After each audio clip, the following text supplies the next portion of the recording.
Sivka-Burka. The old man had 3 sons, 2 smart ones and the third Ivanushka the fool. Day and night the fool is lying on the stove. The old man sowed wheat, and the wheat grew rich, but somebody had to grind and poison that wheat at night. So the old man tells the kids, "My dear children, take care of the wheat every night. Catch me a thief." The first night comes. The eldest son went to protect the wheat, but he wanted to sleep. He climbed into the hayloft and slept until morning. Comes home in the morning and says, "I haven't slept all night. I'm cold," and the thief hasn't seen it. The second night, the middle son went out and also slept in the hayloft all night. On the third night, it's time for the fool to go. He took the harness and came in between and sat down on a rock, sitting, not sleeping. The thief waits. At the very midnight, a heterogeneous horse jumped into the wheat. One wool is golden, the other is silver. The ground is running, the ears are shaking, the smoke is falling down, the flame is pumping out of the nostrils. And there was that horse eating wheat, not so much as trampling. Sneaked a fool on all fours to the horse and threw a harness around his neck at once. The horse ran as hard as it could. It wasn't there. The fool's stuck. The harness is pushing his neck, and he started begging for a fool's horse. "Let me go, Ivanushka, and I'll serve you well." "Okay," says Ivan the fool. "How am I gonna find you later?" "Marry the neighborhood," says the horse. "Whistle 3 times and shout, 'Sivka-Burka, the prophetic Turka. Stand in front of me like a leaf in front of the grass.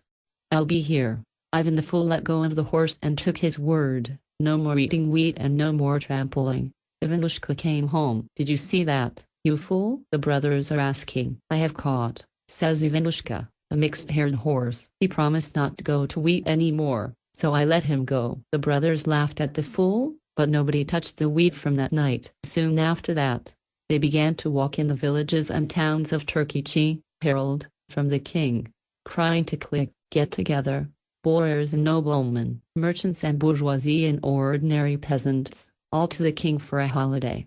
For 3 days, take the best horses with you, and who on his horse to the king's throne will jump off and with the princess's hand will take off the ring, for that king will marry the princess." The Ivanushkin brothers also began to gather for the feast, not just to ride themselves, but to look at others. Ivanushka's asking for it, too. "Where are you going, you fool?" says the brothers. "You want to scare people? Sit on the stove and put the ash on it." The brothers left, and Ivan the fool took the onion from his daughter-in-law and went to get mushrooms. Ivanushka came out in the field, threw a bow, whistled 3 times and shouted, "Sivka-Burka, the prophetic Turka. Stand in front of me like a leaf in front of the grass." The horse is running, the earth is shaking, the flame is shaking from the ears, the smoke is pouring down from the nostrils. Ran in, and he became a horse in front of Ivanushka like a dugout. "Well," he says, "get in my right ear, Ivanushka, and get out my left ear." Ivanushka climbed into the right ear, and into the left one he got out and became so good that he could neither think nor guess, nor say in a fairy tale.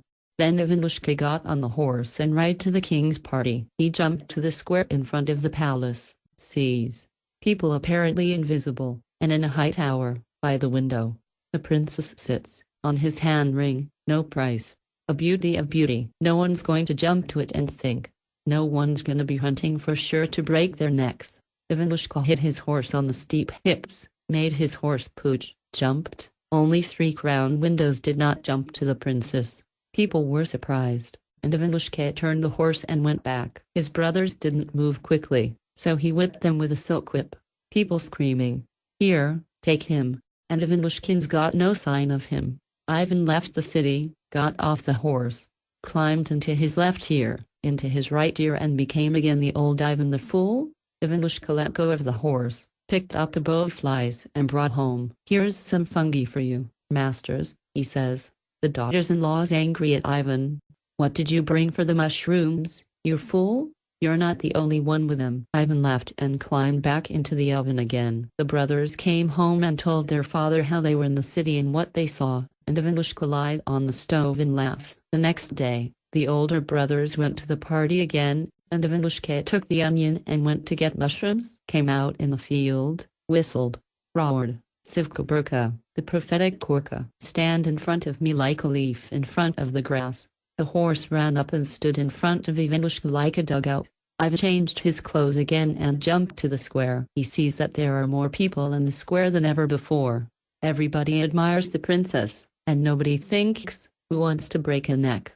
Ivanushka hit his horse on the steep hips, made his horse pooch, jumped, and only 2 crowns of the window did not reach the princess. Ivanushka turned the horse, whipped his brothers to get out of the way, and drove away. Brothers come home, and Ivanushka is lying on the stove, listening to what the brothers say, and laughs. On the 3rd day, the brothers went to the party again, and Ivanushka came along. He whipped his horse with a whip. I looked at the horse more like the old one. I jumped and got it to the window. Ivanushka kissed the princess and drove away, not forgetting to whip his brothers. Then the king and the princess started shouting, "Here, hold him." And Ivanushka's gone cold, too. Ivanushka came home, one hand wrapped in a rag. "What's that you got there?" asked Ivan the daughter-in-law. "Yeah," he says, "looking for mushrooms." He's a bit. And he got Ivan on the stove. The brothers came in. They started telling me what happened and how it happened. And Ivanushka wanted to see on the stove on the rings. As he raised the rag, the whole house was shining. "Stop it, you fool! Pamper yourself with fire." His brothers yelled at him. "Burn the hut again. It's time to kick you out of the house, you fool." 3 days later, the king cries that all the people, no matter how much they eat in his kingdom, will go to his feast, and that no one will dare to stay at home, and whoever squeals with the king's feast will have his head off his shoulders. There's nothing to do here. The old man and his family went to the feast. Come, at the oak tables sat down. They drink and eat, they talk. At the end of the feast, the princess became honey from her guests' hands to renew. Around everyone, comes to Ivanushka last, and the fullest thin dress, all sooty, hair on the back, one hand dirty rag tied. Just passion. Why do you have that? Good for you. You got your hand tied up, the princess asks. Untie it? Ivanushka untied his hand, and the princess' finger was shining with a ring. Then the princess took the fool by the hand, brought her to her father and said, "Here, father, my soulmate."